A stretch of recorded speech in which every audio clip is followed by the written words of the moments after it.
Forget everything you know about modern war. Forget Iraq, forget Afghanistan. This is different. This is the ultimate trap. A ground invasion of Iran wouldn't just be a battle, it would be a meat grinder. And the nightmare wouldn't start at the capital, it would start on the beaches. Look at the geography. Iran is a fortress built by nature. It is larger than France, Germany, and the UK combined. Nearly 90 million people live inside its walls, and it is surrounded by towering mountains and lethal deserts. There are no easy roads to Tehran.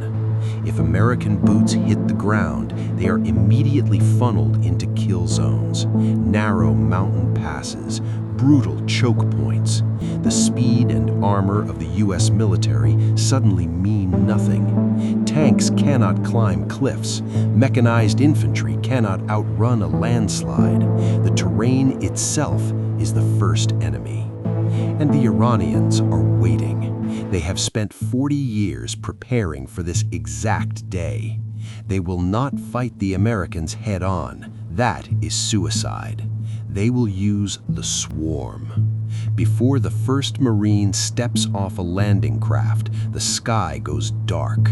Thousands of suicide drones, smart sea mines filling the Persian Gulf, anti-ship missiles fired from hidden caves deep inside the mountainsides. Once inland, there are no front lines. The Islamic Revolutionary Corps melts into the population.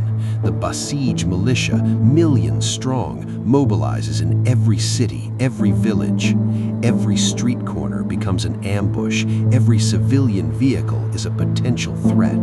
The casualty rate skyrockets. In weeks, it eclipses 20 years of fighting in the Middle East. But the bleeding doesn't stop in the desert. If Iran is going down, they are taking the world with them. The Strait of Hormuz. 20% of the world's oil flows through this incredibly narrow strip of water. The absolute moment US troops cross the border, Iran chokes the strait. They sink massive ships, they lay thousands of mines. The flow of global oil stops dead. Oil hits $200 a barrel, then $300. The global economy goes into total cardiac arrest. Inflation goes hyper. Supply chains shatter. Even countries thousands of miles away are dragged into the abyss.